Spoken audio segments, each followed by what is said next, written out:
저는 30대 유부남입니다. 얼마 전에 아내가 출산을 했습니다.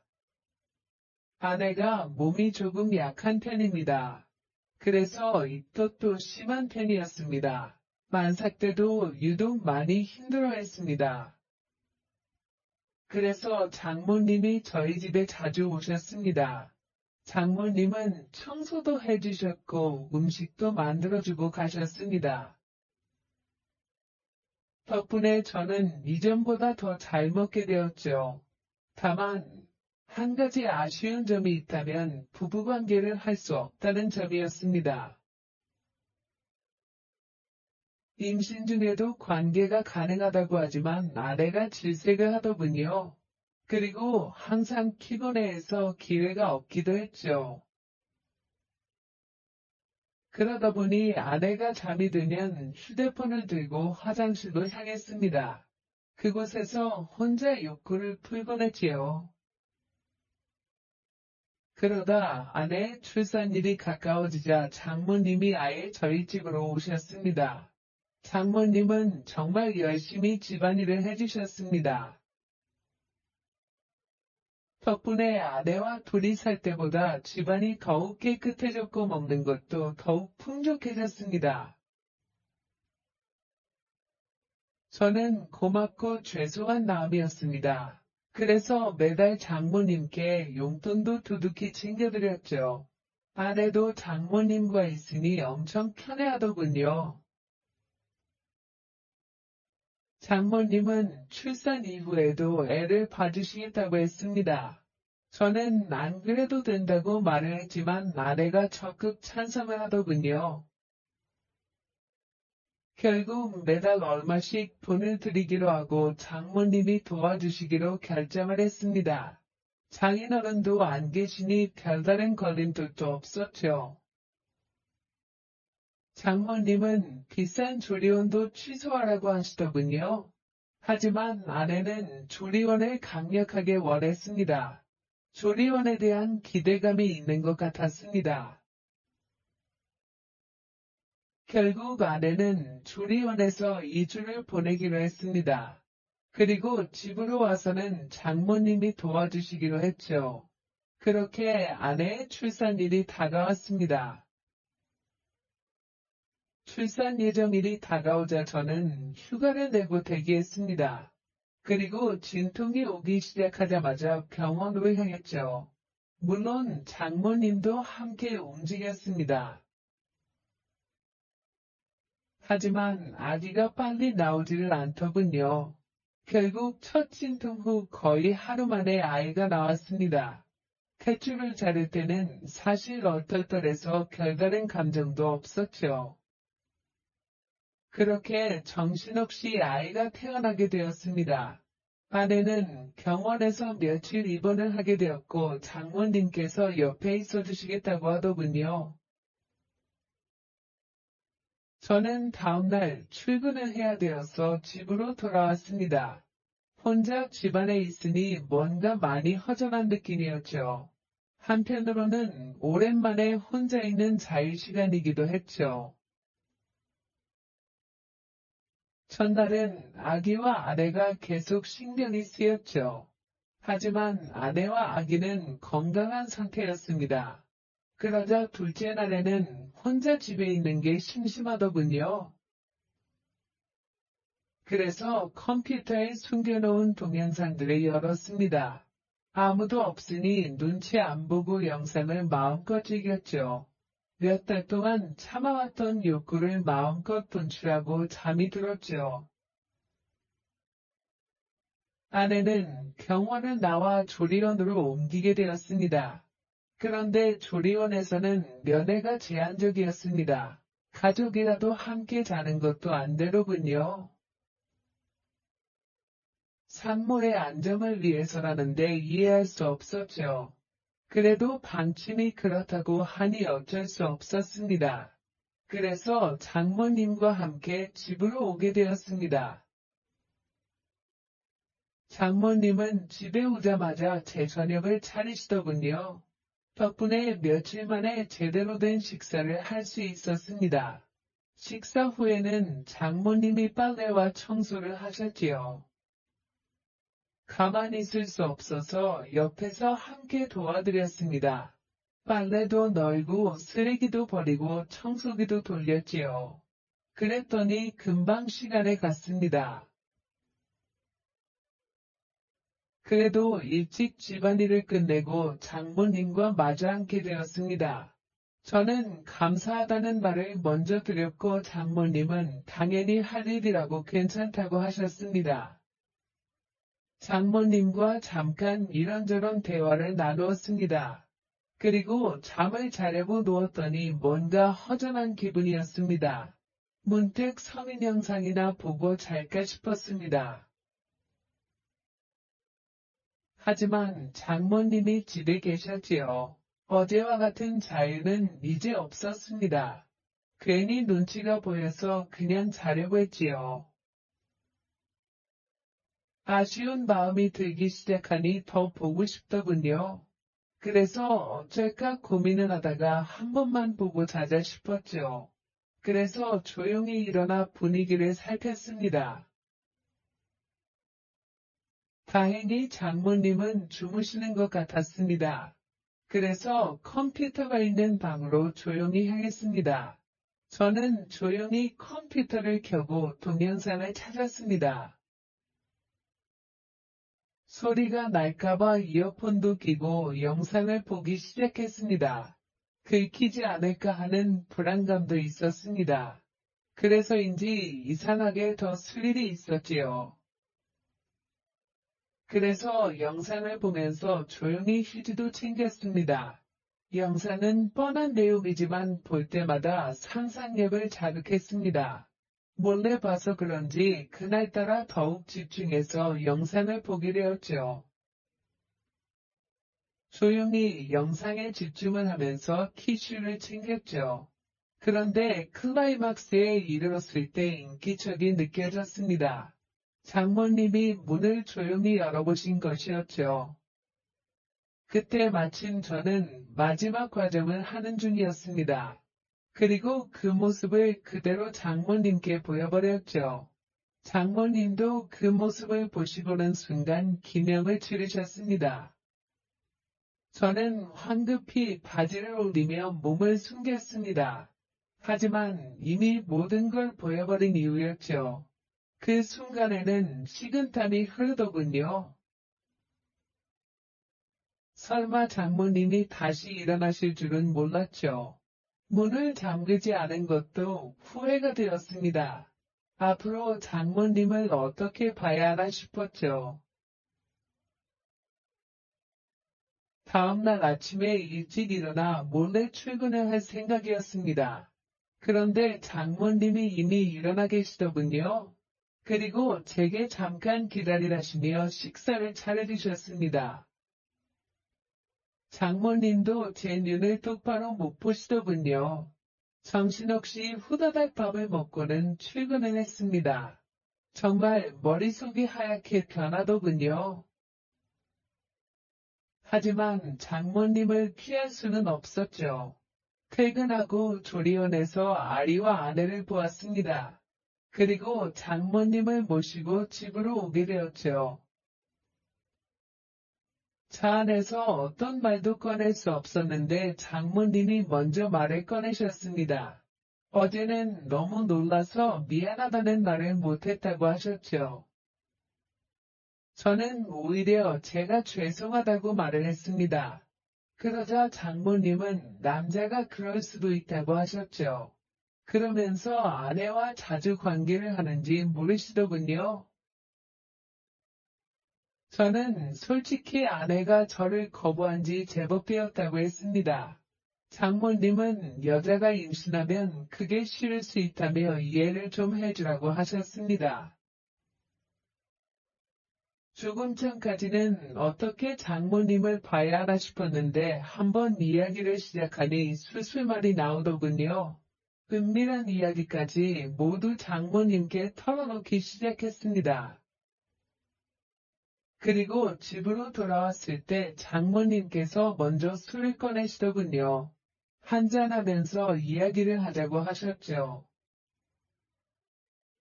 장모님은 저의 욕구불만을 이해해 주셨습니다. 그래도 바람을 피지는 말라고 하시더군요. 아내도 몸을 회복하면 관계를 거부하지 않을 거라고 하셨죠. 혹시나 계속 관계를 거부하면 어쩌냐고 말씀드렸더니 요즘은 상담센터도 잘 되어 있으니 상담도 받아보라고 하셨습니다. 리스가 된 부부들이 상담을 많이 받는다고 하시더군요. 참기 힘들면 지금처럼 영상 보면서 풀라고 하시더군요. 원하면 잠깐 자리를 비워주시겠다고도 하셨습니다. 하지만 저는 괜찮다고 말씀드리고는 술을 마셨습니다. 허락을 받았다고 해서 장모님이 있는데 쉽게 할 수 있는 일은 아니었으니까요. 오히려 장모님이 알고 있다 생각하니 더 부끄럽더군요. 담담하게 상담을 받듯 대화를 나눴지만 사실 속으로는 엄청 쑥스러웠습니다. 그리고 어제 봤던 영상들이 자꾸 떠올랐죠. 자연스럽게 장모님과 영상에서 봤던 배우가 겹쳐졌죠. 장모님도 혼자가 되시고 오래 직장 생활을 하신 분입니다. 나이에 비해 관리를 잘하신 분이었죠. 그래도 영상과 현실은 달랐습니다. 그저 제 마음을 이해해 주신 것만으로도 감사했습니다. 어제의 난감함을 잊고 기분 좋게 술을 마셨습니다. 장모님도 이야기를 꺼내기까지 긴장을 많이 하셨더군요. 어제의 일은 장모님 본인의 실수라고 생각하셨지요. 그래서 이야기를 꺼내기 위해 술까지 꺼낸 것이었죠. 다행히 이야기가 잘 풀리면서 긴장이 풀어졌습니다. 술을 제법 많이 마셨는지 쥐기가 많이 돌았습니다. 장모님도 자리에서 몸을 제대로 가누지 못하고 있었죠. 술을 오랜만에 마셔서 그런지 조절을 못하신 것이죠. 장모님이 비틀거리며 몇 번이나 쓰러질 뻔 하셨습니다. 저는 장모님을 화장실까지 부축해드렸습니다. 하지만 화장실에서도 몸을 못 가누시더군요. 하의를 제대로 내리지 못한 상태로 변기에 앉으셨죠. 하지만 그대로 다시 옆으로 고꾸라지시더군요. 저는 장모님을 부축해서 변기에 앉혀드리고 또 제대로 내려드렸습니다. 민망한 모습을 모두 눈으로 보게 되었죠. 하지만 장모님은 이미 정신이 없으신지 그대로 소변을 보셨습니다. 덕분에 제 손과 옷이 소변에 젖어버렸죠. 장모님도 이미 옷이 다 젖어버렸지요. 그렇다고 혼자 수습을 하실 상황도 아니었지요. 어쩔 수 없이 젖은 옷을 갈아입혀 드려야 했죠. 수건으로 대충 닦아드리고 방으로 모시고 갔습니다. 그리고 방에 눕혀드리고 또 갈아입혀드렸습니다. 장모님은 거의 기절하듯 잠이 드셨습니다. 한바탕 땀을 빼서 그런지 저도 그대로 쓰러져 버렸죠. 잠깐 쉰다는 게 그대로 기절하듯 잠이 들어버려죠. 그리고 아침에 갑자기 정신이 번쩍 드는 기분이었습니다. 순간 등골이 서늘해지는 기분이었습니다. 제 몸에서 누군가의 체온이 느껴지고 있었습니다. 슬쩍 눈을 떠보니 장모님이었습니다. 제가 옷을 벗어던진 상태로 자고 있더군요. 그리고 장모님도 아래 속옷만 입고 주무시고 있었죠. 그 상태로 장모님과 엉켜서 잠을 자고 있었던 것입니다. 밤에 무슨 일이 있었는지 기억이 나지 않았습니다. 분명 옷을 갈아입히고 재워드린 것은 기억이 나는데 그 이후가 기억이 없었습니다. 왜 장모님과 껴안고 자고 있는지도 생각이 안 났습니다. 그때 장모님도 제 기척에 눈을 뜨시고 있었습니다. 우리는 서로 엄청 크게 놀랐습니다. 하지만 장모님은 저보다 더 기억이 없으셨습니다. 불안하신 표정으로 혹시 무슨 일이 있었는지 물으시더군요. 저는 아무 일도 없었던 것 같다고만 말씀드렸습니다. 장모님은 조용히 당신의 몸도 확인을 하시는 것 같았습니다. 하지만 사실은 저도 확신이 없었습니다. 제가 왜 옷을 벗고 잠이 들었는지 이해가 되지 않았죠. 잠시 후 장모님도 옷을 갈아입으시고는 나오셨습니다. 그리고 장모님은 화장실에서 샤워를 하시고 깃정리도 하시는 것 같았습니다. 저도 안방 화장실에서 샤워를 했습니다. 손에서는 여전히 소변 냄새가 나는 것 같았습니다. 서둘러 샤워를 하고 옷을 갈아입었습니다. 장모님은 어제 술을 마시고 실수한 것 같다고만 하셨습니다. 화장실에서 어제의 흔적을 보신 것 같았습니다. 우리 둘 다 술이 너무 취했었다고 결론을 내렸습니다. 어제의 일에 대해서는 서로 그렇게 정리를 했지요. 하지만 여전히 미묘한 어색함은 남아 있습니다. 그리고 다음날 밤에 몰래 동영상을 열어보았습니다. 장모님이 집에 계신데도 컴퓨터방에서 영상을 보았죠. 장모님이 주무시는지는 알 수 없었습니다. 왠지 문을 잠그고 싶지도 않더군요. 그리고는 장모님 관련 동영상만 뒤져보기 시작했습니다. 그날 보았던 장모님의 모습이 자꾸 떠오르더군요. 그날 밤에 무슨 일이 있었는지 상상하게 되었죠. 저는 40대 후반의 주부입니다. 최근 제게 큰 고민이 생겼습니다. 지금의 남편과는 소개팅을 만나서 지금까지 아들 하나 낳고 잘 지내고 있습니다. 아들도 크게 속썩인 적은 없었지요. 그런데 남편과 사이가 썩 좋은 것은 아니었습니다. 사소한 생각 차이들이 분명히 존재를 했습니다. 그래서 종종 싸우는 일도 없지는 않았습니다. 남편과 잠자리는 점점 줄어드는 중입니다. 지금은 한 달에 한두 번 정도 겨우 하고 있습니다. 그래도 딱히 불만은 없었습니다. 잠자리를 싫어한다기보다는 그냥 부부니까 의무적으로 관계 유지를 하는 느낌입니다. 그래서 남편이 들이대도 귀찮을 때가 더 많았습니다. 30대를 넘어오면서 남편과 잠자리가 점점 시들해졌죠. 친구들과 만나면 농담처럼 가족끼리 그러는 거 아니라고도 했고요. 그냥 다들 이렇게 사는가 보다 생각을 했었습니다. 동네 아줌마들끼리 만나면 자연스레 남편 험담도 했고요. 다른 여자들도 그렇게 사는구나 생각하며 위안을 삼았죠.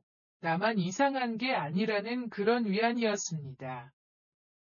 남편도 그 부분에 대해서는 딱히 싫다 좋다도 없었습니다. 나를 여자로 보는 것 같지가 않았습니다. 처음에는 속상도 했지만 지금은 딱히 느낌이 없었지요.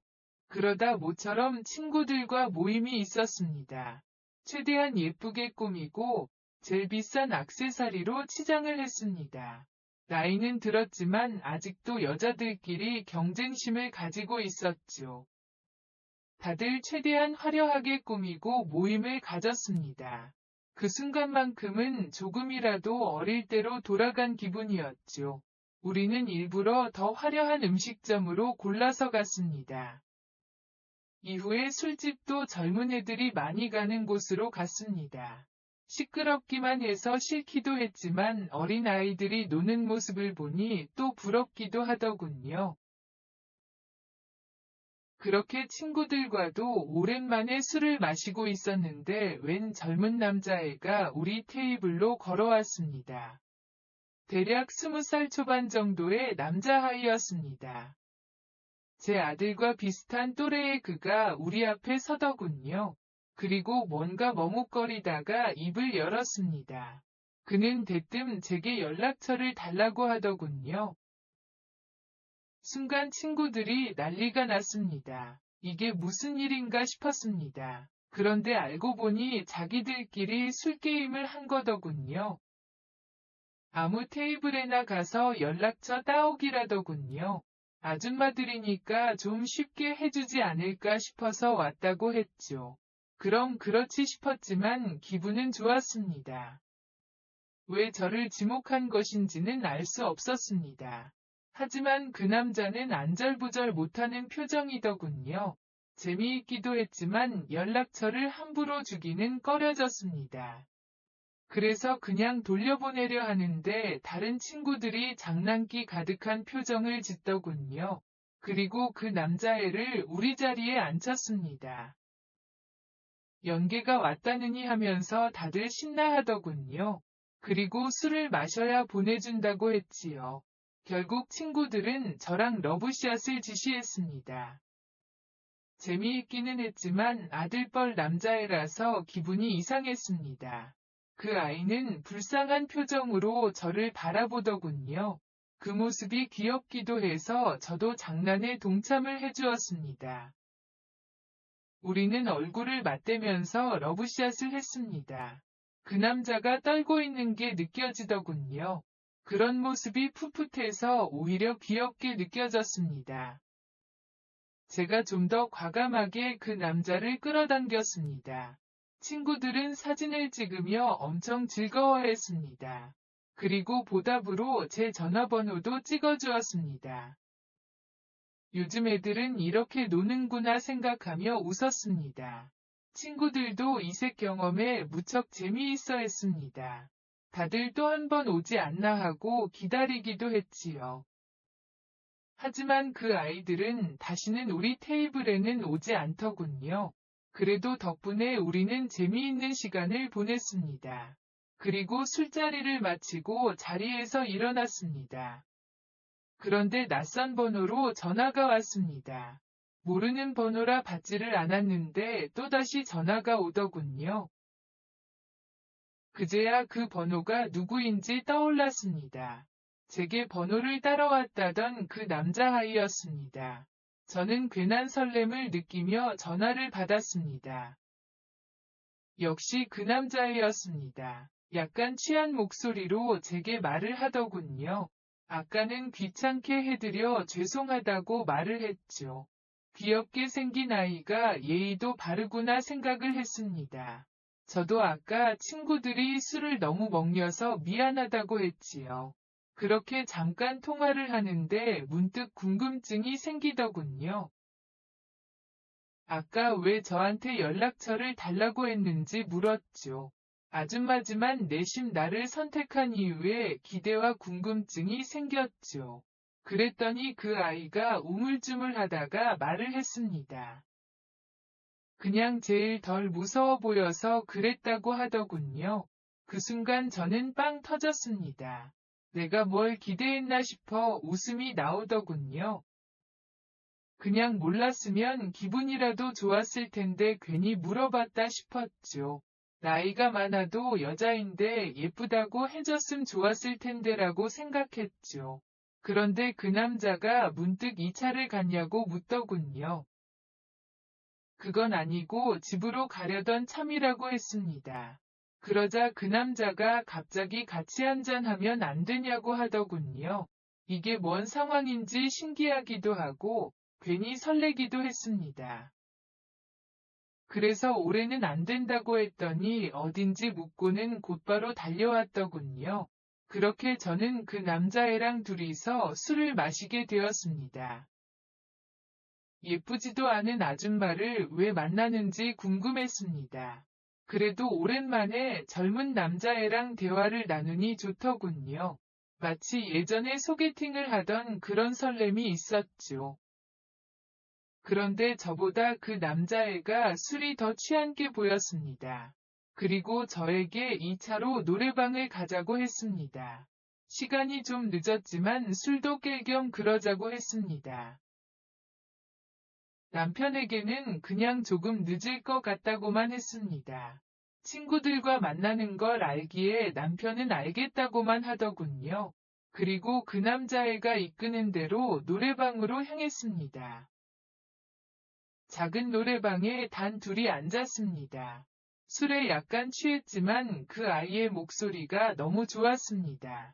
요즘 애들은 노래를 잘 부르는구나 생각을 하며 감상을 했죠.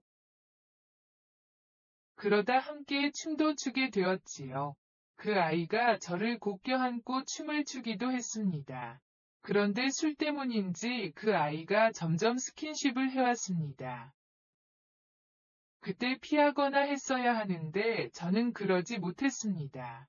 이상하게 그런 묘한 설렘이 좋았습니다. 어린애인 줄 알았는데 나보다 체격이 더 큰 남자더군요. 분명 해서는 안 될 일인 줄 아는데 오랜만에 느끼는 그 설렘이 좋았습니다. 그리고 결국 그 아이는 더한 것을 제게 요구하더군요. 그런데 제가 미쳐서 그만 그 아이와 선을 넘어버렸습니다.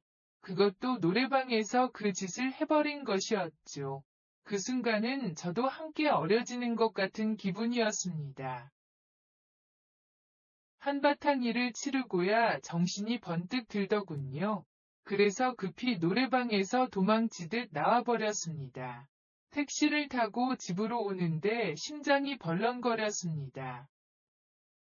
다행히 집으로 왔는데 불이 모두 꺼져 있었습니다. 아래가 젖은 게 느껴지고 있는데 남편이라도 볼까봐 두려웠죠. 그런데 마침 아들이 인기척에 방문을 열어보더군요. 술 마시고 왔다고 아들이 잔소리를 했지요. 순간 젖은 아래가 느껴져서 심장이 쪼그라드는 기분이었습니다. 혹시나 들키지 않을까 걱정이 되더군요. 재빨리 욕실로 들어가 샤워부터 했습니다. 몸에 남은 흔적들을 모두 지워내고 확인도 했습니다. 젖은 옷들도 모두 물에 담궈 흔적을 없앴지요. 들킨 것은 아니지만 엄청 긴장이 되더군요. 다음 날에도 남편과 아들의 얼굴을 보기 힘들었습니다. 그래서 대충 아침을 먹여서 보내고서야 안심이 되었죠. 혼자서 미쳤다고 자책을 많이 했습니다. 하지만 또 혼자 있으니 어제의 일이 떠오르더군요. 안 된다는 건 알지만 젊을 때로 돌아간 것 같은 설렘이 있었죠. 마음이 싱숭생숭한데 전화기가 울렸습니다. 저장은 하지 않았지만 그 아이라는 것을 느꼈습니다. 어떻게 해야 하나 엄청 고민이 되었습니다. 이러면 안 된다고 생각했지만 또 한편으로는 반가운 마음도 있었습니다. 그래서 아무런 답도 못하고 있었습니다. 머릿속에 온통 어제 일이 떠올랐습니다. 그래서 아무 일 없었던 것처럼 대답을 했습니다. 그 아이도 그냥 반가웠다고만 말을 하더군요. 우리 사이에 아무런 일도 없었던 것 같았습니다. 뭔가 다행이다 싶으면서도 아쉬운 마음이 들었습니다. 그 뒤로도 그 아이에게서 종종 연락이 왔습니다. 저도 점점 편하게 대답을 해주기 시작했지요. 뭔가 어린애인과 대화를 하는 것 같은 설렘이 좋았습니다.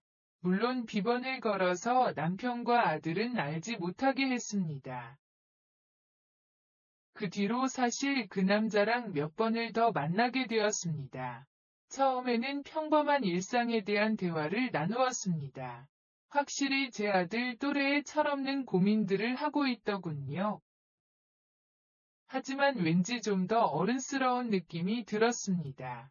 아무래도 나와의 관계 때문에 그렇게 느껴지는 것 같았습니다. 그리고 불과 몇 번의 만남 뒤 우리는 대낮에 모텔도 갔습니다. 조금 부담스러운 느낌도 있었지만 남편에게서는 느낄 수 없었던 젊음이 느껴졌습니다. 저도 덩달아 젊어지는 것 같아서 좋았습니다. 그래도 나이 차이가 나는 것은 확실히 느낄 수 있었습니다. 그 아이는 하루 종일에도 멀쩡할 것 같은 모습이었습니다. 하지만 저는 집으로 돌아오자마자 실신하듯 뻗어버리곤 했지요. 그리고 마음 한구석에는 항상 죄책감이 있었습니다. 남편을 볼 때마다 죄책감을 느끼는 것도 있었고 아들을 보는 것도 항상 마음이 편치가 않았습니다. 그래서 매번 그만둬야겠다고 생각을 합니다. 하지만 그럴 때마다 그 아이가 연락을 해왔지요.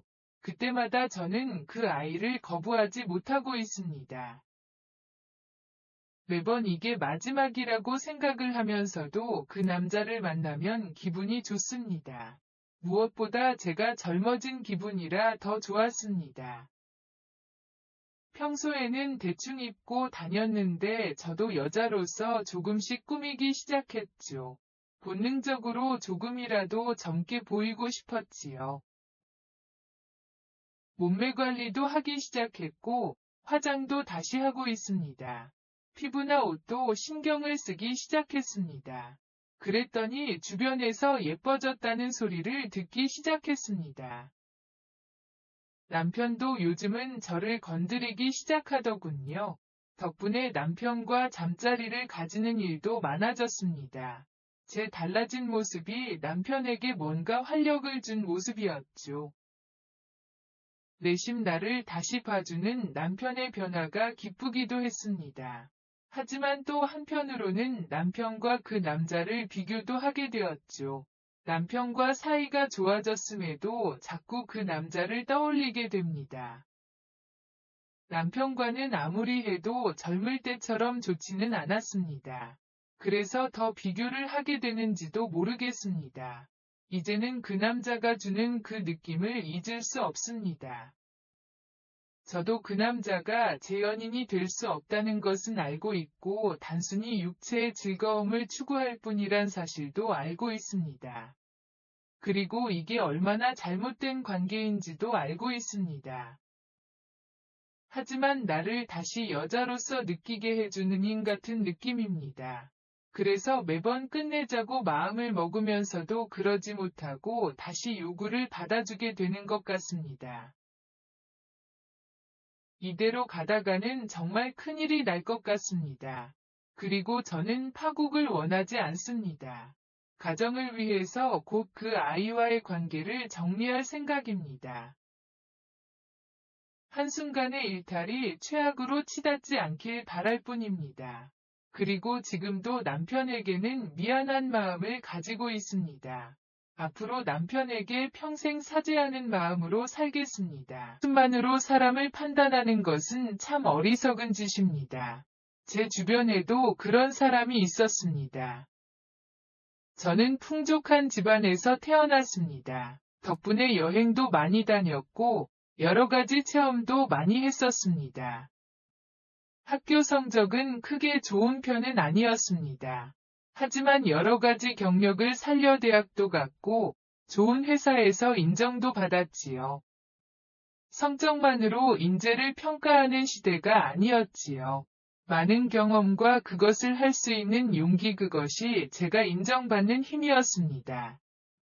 하지만 아이를 낳고 육아를 위해 회사를 그만두게 되었습니다. 애들을 키워놓고 제 사업을 해볼 생각이었지요. 제 아이들도 저처럼 자라길 바랬습니다. 그래서 아이들과 여행도 많이 다녔습니다. 많은 걸 보여주고 맛보게 해주었지요. 아이들이 어릴 때 정말 많이 놀았습니다. 주말마다 여행을 가거나 체험을 다녔습니다. 아이들은 학원도 거의 다니지 않았습니다. 그래도 집에서 공부는 열심히 봐주었습니다. 덕분에 성적도 크게 떨어지는 편은 아니었고요. 남편은 어릴 때 공부만 했던 사람입니다. 성인이 된 이후에 그런 삶을 후회했다더군요. 아이들은 공부만 잘하는 바보가 되지 않길 바랍니다. 우리는 많은 여행을 하고 많은 사람들을 만납니다. 아이들도 어려운 사람이 보이면 기꺼이 손을 내밀 줄 아는 사람으로 자랐습니다. 그러다 이사를 하게 되었습니다. 남편의 근무처가 바뀌면서 이사를 했지요. 다행히 제 친정과 가까운 곳이었습니다. 새로운 학교에 적응하는 게 중요했습니다. 엄마들과도 친해질 기회를 노렸지요. 그래도 아이는 금방 친구들을 만들었습니다. 어느 날 아이 반에서 엄마들 모임이 있었습니다.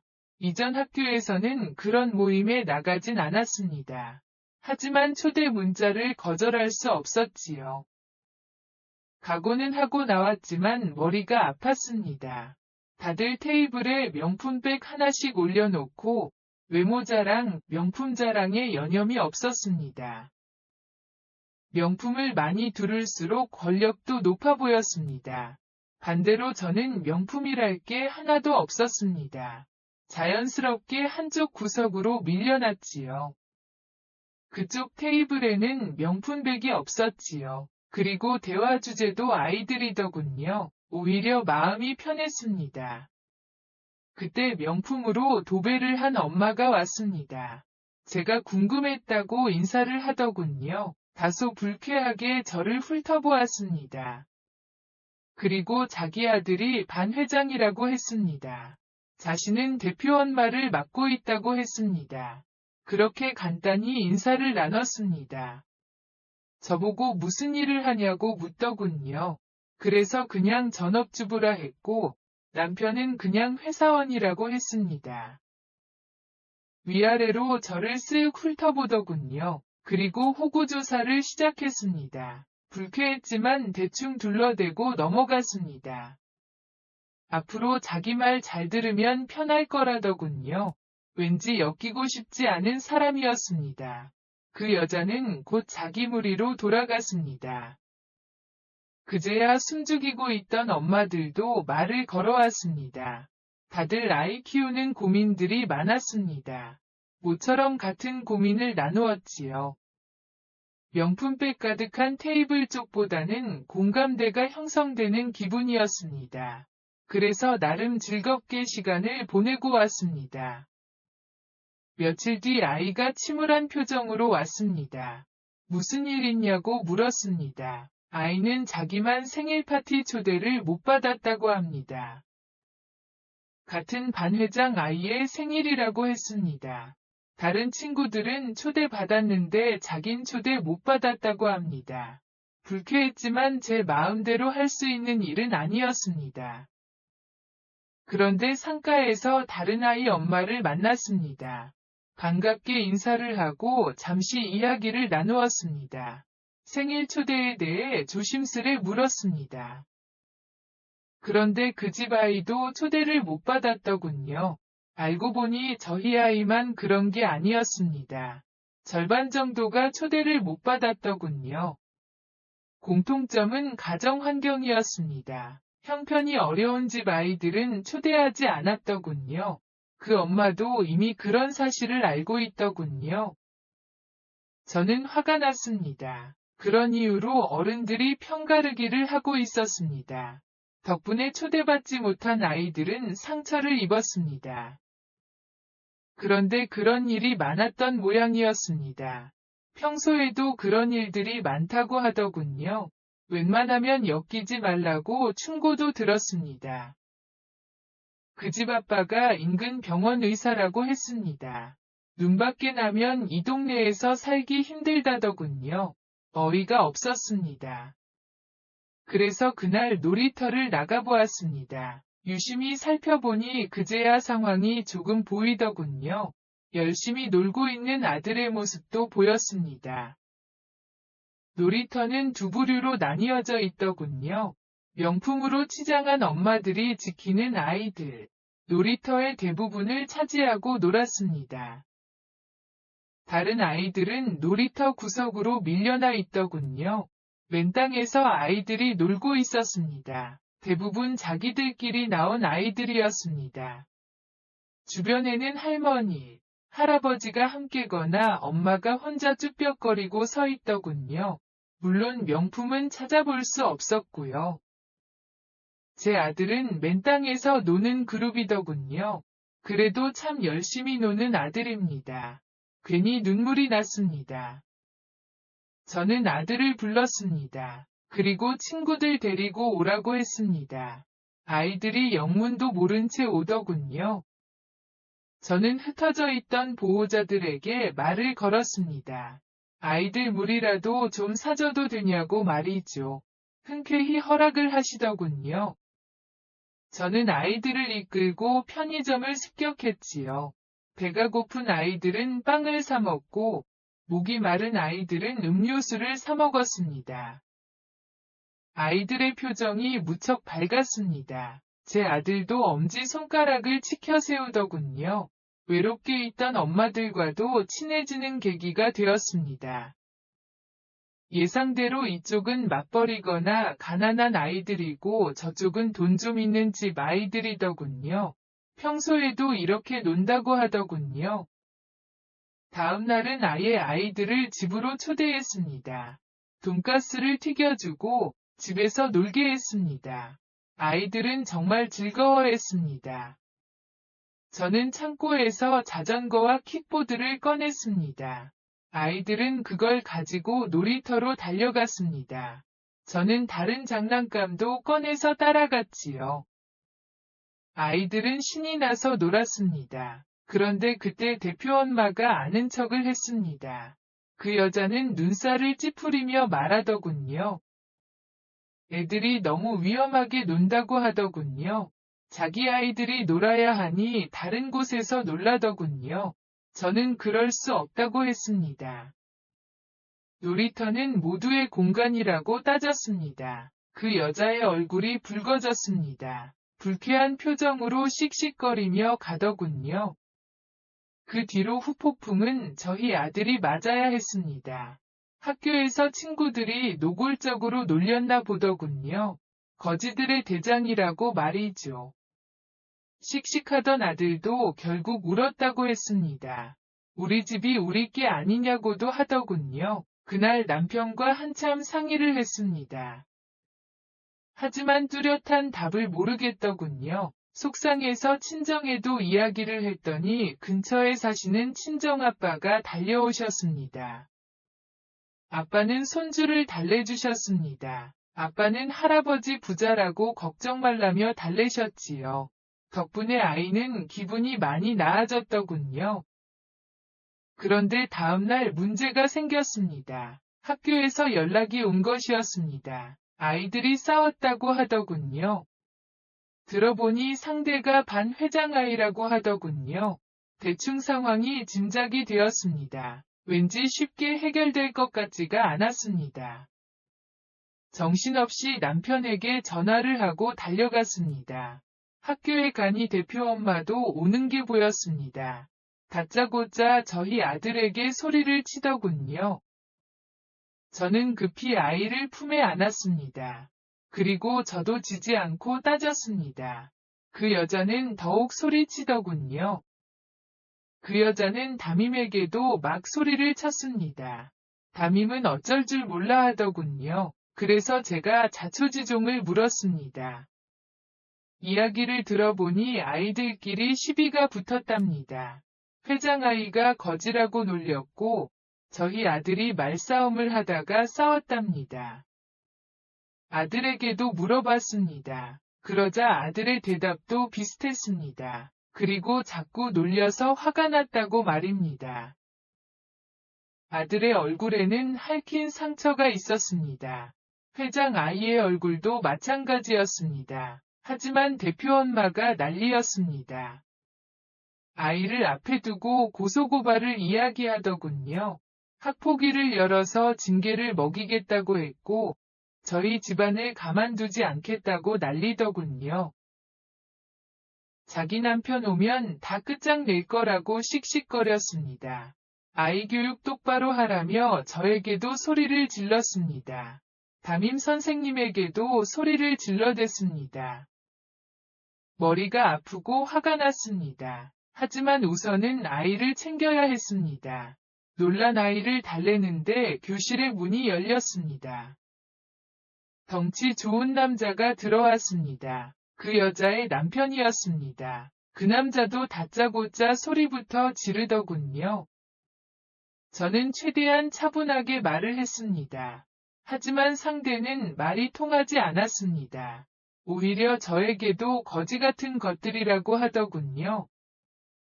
무섭고 화가 났지만 아이 앞에서 울고 싶지는 않았습니다.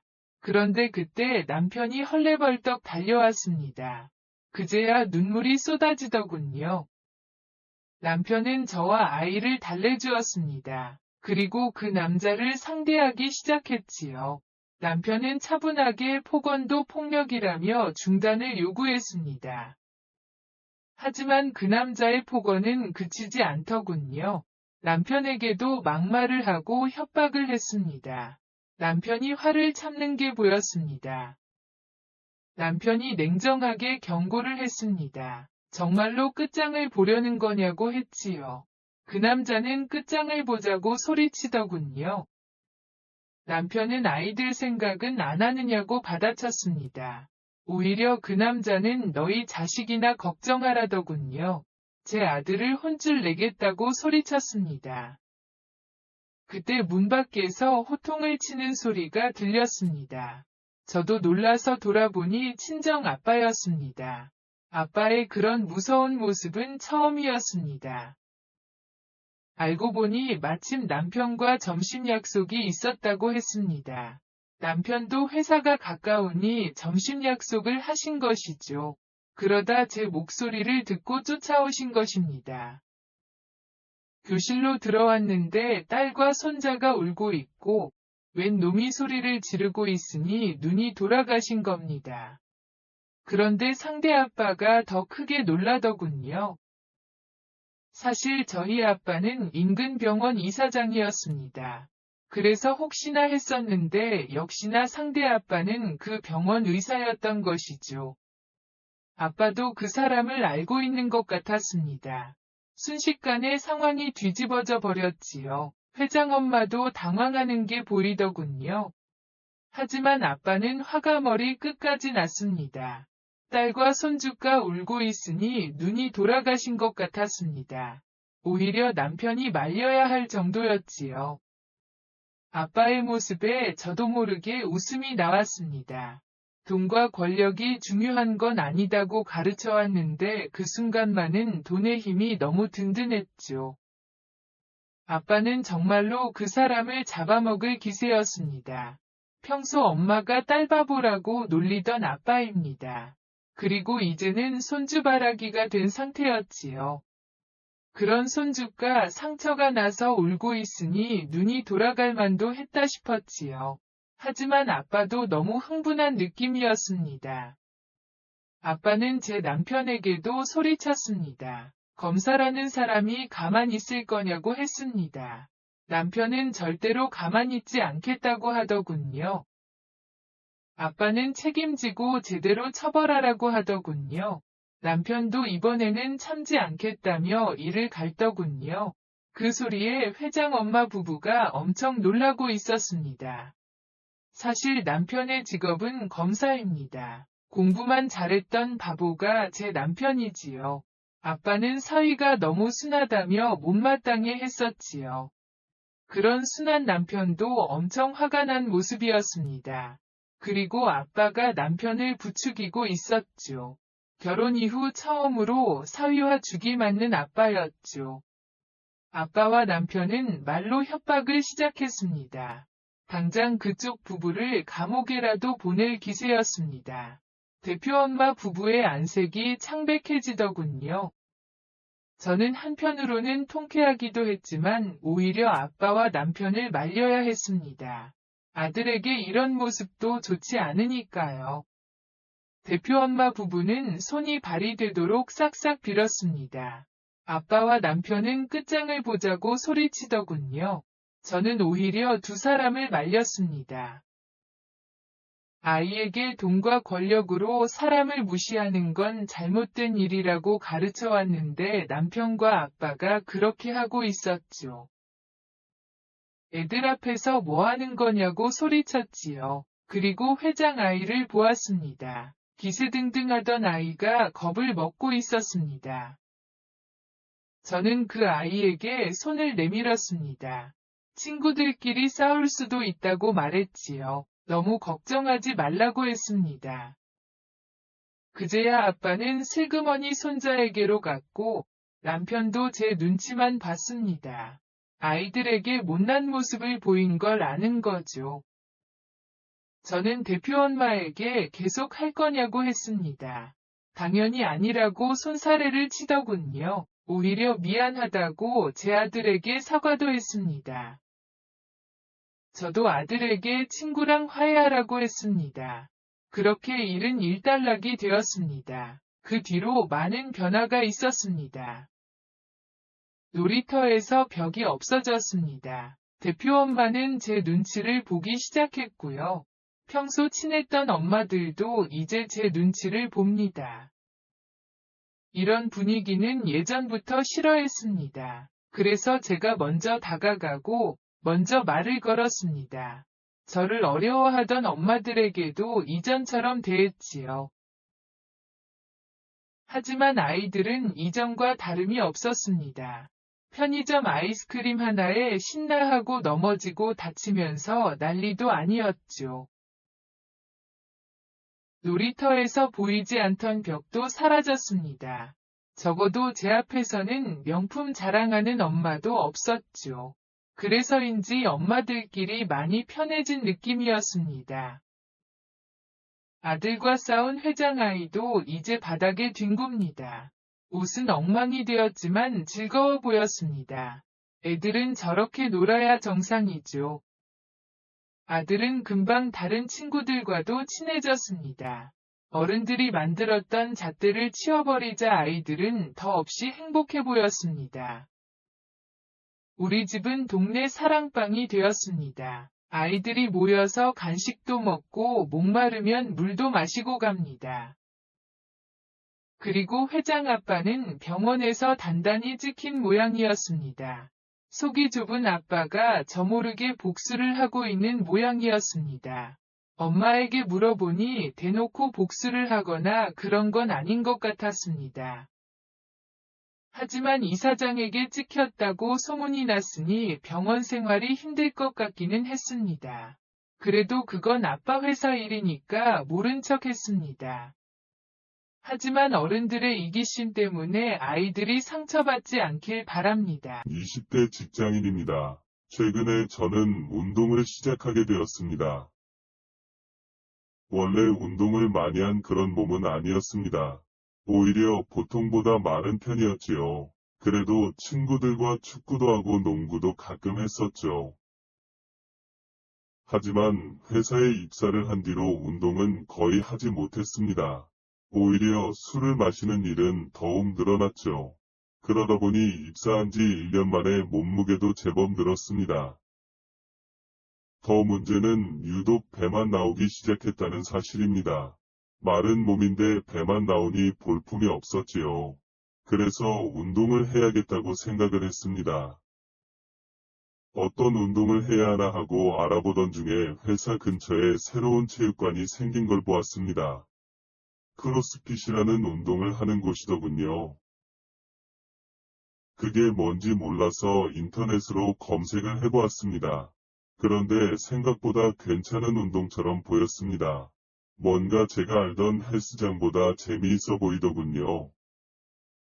무거운 엮기만 드는 그런 운동을 하고 싶지는 않았습니다. 그런데 크로스핏은 딱 제가 원하던 운동 같았지요. 무엇보다 크로스핏을 즐기는 여자들이 많아 보였습니다. 조금은 가볍게 할 수 있는 운동이다 생각을 했습니다. 1년의 검색을 마치고 저는 체육관으로 향했습니다. 예상대로 여성 회원들도 많고 분위기도 좋아 보였습니다. 저를 안내해 준 것은 어느 여자 코치님이었습니다. 레깅스 같은 걸 입고 있는데 제법 탄탄한 느낌이었습니다. 그리고 얼굴도 대단한 미인이었습니다. 화장을 한 여자보다 건강한 느낌이 좋았습니다. 레깅스를 입은 모습을 보는 게 민망하긴 했죠. 하지만 아무렇지 않은 척하고 따라다녔습니다. 코치님을 따라 체육관을 구경했고 어떤 운동을 하는지도 둘러보았습니다. 인터넷으로 대부분 봤던 동작들을 하고 있더군요. 무거운 기구를 사용하지도 않는 것 같아서 가벼운 운동 정도로 생각하게 되었죠. 그래서 바로 등록을 하겠다고 말을 했습니다. 코치님은 반가워하시면서 입회원서를 내밀었습니다. 저는 사인을 몇 개 하고는 그대로 결제까지 마쳤습니다. 그리고 코치님과 함께 운동을 배우기 시작했지요. 그날 정해진 와드가 있었지만 첫날이라고 임의로 몇 가지 운동만 했습니다. 그리 어려워 보이지 않는 운동이었습니다. 그런데 코치님이 힘들면 절반만 해도 된다고 하더군요. 괜히 그 말이 자극이 되더군요. 마음에 든 여자 코치 앞에서 약한 모습을 보이고 싶지 않았죠. 알려준 동작이 그리 어렵지는 않았습니다. 그래서 시작부터 빠르게 동작을 시작했지요. 하지만 저는 곧 후회를 해야 했습니다. 맨몸으로 하는 동작 몇 개를 했을 뿐인데 심장이 터질 것 같이 뛰기 시작했습니다. 순식간에 체력이 방전이 되어버리는 기분이었죠. 그때 코치님이 웃으며 기합을 넣어주더군요. 여자 앞에서 약해 보이고 싶지 않은 오기가 생겼죠. 하지만 이미 몸이 따라주지를 않더군요. 오기로 동작을 몇 번 더 이어갔지만 갑자기 머리가 어지러워지고 속이 메스꺼워졌습니다. 이상 신호에게 곧바로 화장실로 달려가게 되었죠. 화장실에서 토하고 난리도 아니었습니다. 토하고 나서도 머리가 여전히 어지럽더군요. 비틀거리며 나오는데 그 여자 코치의 얼굴이 보였습니다. 살짝 미소 짓는 얼굴로 제게 괜찮냐고 묻더군요. 그 순간 그 여자 코치에 대한 호감보다 반항심이 싹 텄습니다. 뭔가 저를 비웃는 것 같은 기분이 들었던 것이죠. 그 뒤로 집에서 동작을 미리 연습도 해보고 체육관에 갔습니다. 당연히 상상도 못할 정도로 힘이 들었지요. 그래도 확실히 운동은 된다는 느낌이 있었습니다. 지방을 태운다는 게 이런 소리구나 싶은 느낌이었죠. 하지만 여자 코치에 대한 반항심은 여전했습니다. 어떻게든 저 여자를 이겨먹고 싶은 기분이었죠. 하지만 체육관에서는 그녀를 이길 수 없었습니다. 저보다 운동 자체를 훨씬 잘하더군요. 탄탄해 보이는 근육도 저랑은 완전 달랐지요. 도저히 운동으로는 이겨먹을 방법이 없었죠. 그런데 어느 날 제게도 기회가 찾아왔습니다. 그녀는 제게 동작 시범을 보이던 중이었습니다. 마침 조금 일찍 왔더니 다른 코치님이 없었죠. 그녀가 시범을 보이는데 스쿼트 비슷한 동작이었죠. 그녀의 허벅지에 힘이 들어가던 그 순간이었습니다.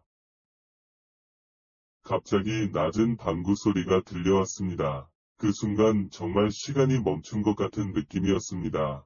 그녀도 얼굴이 시뻘겋게 달아오르더군요. 주변에서 운동하던 사람들도 피식 웃음을 지었죠. 그리고 사람들이 저희 쪽으로 고개를 돌렸습니다. 그 순간 그녀는 울 것 같은 표정을 하고 있었습니다. 이게 웬 기회냐 싶어서 놀리려고 했는데 막상 울 것 같은 그녀의 얼굴을 보니 마음이 흔들리더군요. 그런데 오히려 그녀가 먼저 입을 열었습니다. 누구나 실수는 할 수 있다고 말을 하더군요. 마치 제가 방구를 낀 것 같은 뉘앙스로 말이죠. 네가 낀 거잖아 라고 반박을 하려 했지만 참았습니다. 오히려 죄송합니다라고 말을 하고 넘어갔습니다. 하지만 살짝 기분이 나쁜 건 어쩔 수 없었습니다. 그렇게 어색한 분위기에서 운동을 끝냈습니다. 운동이 끝나고 그녀에게 바로 연락이 오더군요. 잠깐 따로 만날 수 있냐고 물어왔습니다. 그래서 체육관이 끝나고 그녀를 만나게 되었습니다. 오늘 너무 미안했고 고마웠다고 했습니다. 일부러 도우려 한 건 아니지만 결과적으로 그렇게 되었죠. 그래서 오늘은 코치님이 쏘라고 말을 했습니다. 코치님은 웃으면서 그러겠다고 하더군요. 그렇게 술을 마시며 많은 대화를 나누었습니다. 그러다 운동 이야기가 나왔습니다. 그래서 솔직히 죽을 것 같다고 했습니다. 처음에 화장실에서 토한 게 억울하고 창피해서 코치님을 꼭 이기겠다는 마음으로 한다고 했습니다. 그러자 그녀가 막 웃으면서 저를 쳐다보더군요. 이제는 이기겠다는 마음은 포기했다고 말을 했죠. 그녀는 제가 너무 재미있어 했습니다. 해맑게 웃는 그녀를 보고 있자니 또 괜히 설레더군요. 그래서 남자친구 있냐고 물어봤습니다. 그러자 지금은 없다는 대답이 돌아왔습니다. 그래서 나랑 사귀자고 말을 했지요. 그래야 한 번쯤 이겨볼 수 있을 것 같다고 말이죠. 그녀가 갑자기 빵 터져서는 생각 좀 해보겠다고 하더군요. 사실 막 던진 드립이었는데 이게 통하는 것 같았죠. 그녀는 웃으며 사귀는 거랑 이기는 거랑 무슨 상관이냐고 했고 저는 그런 게 있다고 사귀어 보면 안다고 했습니다. 안 사귈 거면 내일부터 운동 좀 살살 하자고 했습니다. 그러자 그녀가 피식 웃더니 제 팔짱을 끼더군요. 그러고는 어디 한번 이겨보라고 말을 했습니다. 그 순간 정말 술이 확 깨는 기분이었습니다. 진심인지 뭔지 감이 잡히지 않았습니다. 밖으로 나와서도 그녀는 제 팔짱을 꼈습니다. 그 순간 약간의 확신을 가지고 말을 했습니다. 우리 집에 가서 한 잔 더 하자고 말이죠. 그녀는 살짝 고개를 끄덕이며 알겠다고 했지요. 서둘러 택시를 타고 집으로 달려갔습니다. 차 안에서 그녀는 말없이 제게 기대어 왔습니다. 자취방에 도착하자마자 우리는 바로 행동을 했습니다. 편의점에서 사온 술과 안주로 술상을 먼저 차렸죠. 그리고 그녀는 제 자취방을 둘러보며 눈살을 찌푸렸습니다. 아저씨 냄새가 난다고 하더군요.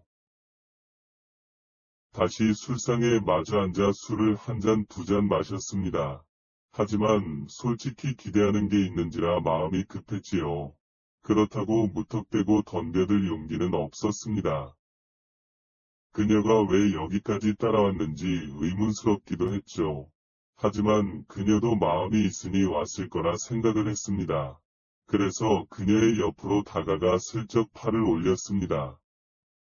다행히 그녀는 별다른 저항을 하지 않았습니다. 그래서 그녀를 똑바로 바라보니 그녀도 제 눈을 바라보았죠. 심장이 엄청 떨리고 그녀가 너무 예쁘게 보였습니다. 그녀와 키스를 하려 했는데 그녀가 피하더군요. 아, 망했구나 싶은 순간이었는데 그녀는 샤워부터 하고 싶다고 했습니다. 레깅스를 통해 보던 그녀의 실제 근육이 눈앞에 드러났죠. 상상하던 것 이상으로 탄탄한 몸을 가지고 있더군요. 운동한 몸매가 생각보다 많이 아름다웠습니다. 우리는 그대로 서로 사랑을 나누게 되었습니다. 그 순간만큼은 제가 그녀를 지배하는 기분이었습니다. 하지만 그것도 잠시였습니다. 그녀도 기분이 좋아져서 몸에 힘이 들어가기 시작했죠. 저도 모르게 비명을 지를 정도로 강력한 압박이 느껴졌죠. 기둥뿌리가 뽑힌다는 정도는 아니지만 힘이 느껴지더군요. 그녀를 이기고 싶었는데 뭔가 그녀에게 진 기분이었습니다. 그래도 그녀와 사랑을 나누고 함께 잠이 들었습니다. 아침에 일어나니 꿈을 꾸는 것 같았습니다. 뭔가 비현실적으로 아름다운 모습이었습니다. 하지만 어제 보여준 그녀의 체력을 생각하면 한숨이 나왔죠. 남자의 힘을 보여주려 했는데 오히려 기가 빨린 느낌이었죠. 그래서 아침부터 다시 그녀에게 덤볐지만 결과는 어제보다 더 비참했습니다. 역시 아직 좀 더 운동을 해야 할 것 같았습니다. 우리는 늦게 일어나 옷을 갈아입고 해장국집에서 식사를 함께 했습니다. 자연스럽게 다시 운동에 대해서 이야기를 나눴습니다. 어제 술을 마셨으니 오늘은 운동을 쉬라더군요. 간에 무리가 간다는 이유였지요. 하지만 그녀는 출근을 해야 했습니다. 그래서 시간차를 두고 그녀와 함께 체육관으로 향했습니다. 체육관에 갔더니 그녀는 이미 옷을 갈아입고 일을 하더군요. 마치 오늘 처음 본 것처럼 저를 반겨주었죠. 그녀는 또 제게로 다가와 간섭을 시작했습니다. 간에 안 좋다고 하더니 어제보다 운동을 더 많이 시키더군요. 짧게 그녀에게 투정을 부려보았지만 소용이 없었습니다. 그녀는 어젯밤에 보니까 운동 더 해야 할 것 같다고 하더군요. 뭔가 창피하기도 하고 자존심도 상했죠. 제발 밤에 쓸 힘은 남겨달라고 부탁을 했습니다. 그녀는 키득거리면서 독하게 운동을 시켰지요. 다른 코치들도 회원님 잡겠다고 농담을 할 정도였습니다. 그래도 힘들지만 뭔가 기분은 즐거웠습니다. 이제는 노골적으로 그녀의 레깅스 몸매도 관찰을 했습니다. 어젯밤에 보았던 그녀의 몸매가 눈앞에 아른거렸죠. 매번 죽을 것 같은 운동인데 묘한 즐거움이 생기더군요. 그 뒤로도 그녀와 매번 함께 운동을 하고 있습니다. 같은 취미를 공유하니 말도 잘 통하는 느낌이라 좋았습니다. 덕분에 저도 몸이 좋아져 자신감이 생겼습니다. 물론 밤에도 사랑의 운동을 열심히 하고 있습니다. 매번 그녀의 허벅지 힘에 감탄을 하곤 하지요. 그래도 만족도는 최상입니다. 다른 여자를 만나서는 이런 만족감을 얻기 힘들 것 같습니다. 그래서 그녀와 오래오래 건강하게 사랑을 나눌 생각입니다. 영상 시청 감사합니다.